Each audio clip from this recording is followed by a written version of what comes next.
வணக்கம் தலைவா, அனைவருக்கும் இனிய வணக்கம். இன்றைக்கி நம்ம இந்த ஒரு வீடியோவில் எதை பற்றி பார்க்க போகிறோம் அப்படின்னு பார்த்தீங்கன்னா, தமிழக அரசு போக்குவரத்து கழகங்களில் இந்த 2500 பேருக்கு பார்த்திங்கன்னா டிசிசியோடைய ட்ரைனிங்கில் இருக்காங்க. ஸோ மீதி இருக்கிற 800லேருந்து 850 பேருக்கு எப்பொழுது டிசிசியோடைய நியமனங்கள் வரும்? ஸோ 2026 டிஎன்எஸ்டிசி ரிக்யூர்மெண்ட் என்னவாக இருக்கும்? டிரைவர் தனியாகவும் கண்டக்டர் தனியாகவும் எடுப்பாங்களா? ஸோ மொத்தமாக 18,000 பேர் எடுக்க போகிறதா சொல்லியிருக்காங்க. என்ன அப்படின்றது எல்லாமே பார்க்கலாம். ஸோ ஃபஸ்ட் எய்ட் சர்டிஃபிகேட் இருந்தால் மட்டும்தான் உங்களுக்கு பார்த்திங்கன்னா போஸ்டிங் போட போவாங்களா? இது எல்லாமே பார்த்திங்கன்னா ஆக்டிங்கில் இருக்கா இல்லையான்றது எல்லாமே இந்த ஒரு வீடியோ தொகுப்பில் முழுமையாக நான் இப்போ சொல்ல போகிறேன். ஸோ நீங்கள் நம்முடைய சேனலை முதல் முறையாக பார்க்குறீங்க அப்படின்னா மறக்காமல் சப்ஸ்கிரைப் அண்ட் பெல்லை கிளிக் பண்ணி வச்சுக்கோங்க. ஸோ வாங்க வீடியோக்குள்ளே போகலாம். தமிழக அரசு போக்குவரத்து கழகங்களில் டிரைவர் கம் கண்டக்டர் இந்த பணியிடங்களை நிரப்புவதற்காகவே கடந்த 2025 போக்குவரத்து கழகத்தில் புதிய நியமனங்கள் அனைத்துமே மேற்கொள்ளப்பட்டது. இந்த புதிய நியமனங்கள் மேற்கொள்ளப்பட்ட நாளிலிருந்து இன்றைய நாள் வரை பார்த்திங்கன்னா மிகப்பெரிய ஒரு மர்மமான குழப்பங்கள் மட்டும்தான் போக்குவரத்து கழகத்தில் நீடிக்கிறதே தவிர எந்த ஒரு புதிய அப்டேட்டும் போக்குவரத்து கழகத்தில் வந்த மாதிரி இல்லை.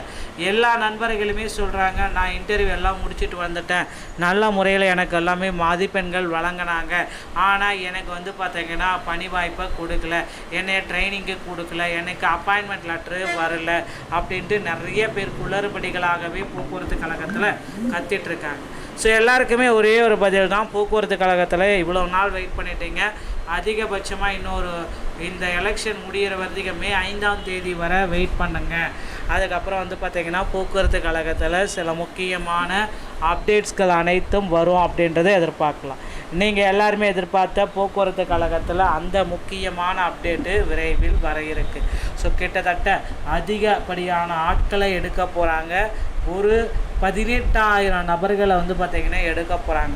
ஆல்ரெடி இந்த 3274 பேர் எடுத்ததில் 2500 பேர் தான் போட்டிருக்காங்க. மீதி 800லேருந்து 850 பேர் ஹோல்டிங்கில் வச்சுருக்காங்க. அதுவே என்ன குறைன்னு தெரியல. ஒருவேளை தமிழகத்தில் தேர்தலில் ஒரு திடீர் திருப்பங்கள் ஏற்பட்ட ஆட்சிகள் மாறினா ஆண்களுக்கும் பெண்களுக்கும் இனி பேருந்துகளில் இலவசம் என்ற அறிவிப்பு வந்துருச்சு அப்படின்னா மிகப்பெரிய அளவில் பேருந்து தாக்கம் ஏற்படும். அதிகப்படியான பயணிகள் பயணம் செய்ய போகிறாங்க. அதனால் ஓட்டுநர் மற்றும் நடத்துனர்களை அதிக அளவில் எடுக்க போகிறாங்க. இதற்கான அப்டேட் பார்த்திங்கன்னா போக்குவரத்து கழகத்தின் சார்பாக விரைவில் வெளியாகும் அப்படின்றத எதிர்பார்க்கலாங்க. ஸோ 2026 டிஎன்எஸ்டிசியோடைய நோட்டிஃபிகேஷன் என்னவாக இருக்கும் அப்படின்னு பார்த்தீங்கன்னா, டிரைவர் தனியாகவும் கண்டக்டர் தனியாகவும் கண்டக்டர் தனித்தனியாக எடுக்க போகிறாங்க. கிட்டத்தட்ட டிரைவர் தனியாக பார்க்குறப்போ ஒரு 10,000 பேரும், கண்டக்டர் ஒரு 8,000 பேரும், மொத்தமாக 18,000 நபர்களை போக்குவரத்து கழகத்தில் இந்த 2026 எடுக்க போகிறாங்க. அதற்கேற்றாற் போல் பேருந்துகள் கொள்முதலும் நடைபெற்று கொண்டு தான் இருக்குது. ஸோ நீங்கள் இந்த டைமில் போக்குவரத்து கழகத்தில் ஜாயின் பண்ணணும் அப்படின்னு நினச்சிங்கன்னா அருகாமையில் இருக்கிற ஆர்டிஓ அலுவலகத்தை அணுகி டிரைவிங் லைசன்ஸ் மற்றும் கண்டக்ட் லைசன்ஸை பெற்று தயார் நிலையில் வச்சுக்கோங்க. கண்டக்ட் லைசன்ஸ் பெறுவது ரொம்ப கடினம். ஸோ உங்கள் அருகாமையில் இருக்கிற தமிழ்நாடு திறன் மேம்பாட்டு கழகத்தை அணுகி கண்டக்ட் லைசன்ஸை பெற்று வைத்துக் கொள்ளுங்கள். இந்த ஒரு வீடியோ பதிவு இதை பற்றி தான் விளக்கும். வீடியோ உங்களுக்கு பிடித்திருந்தா அப்படின்னா நீங்கள் நம்முடைய சேனலை சப்ஸ்கிரைப் அண்ட் பெல்லை கிளிக் பண்ணி வச்சுக்கோங்க.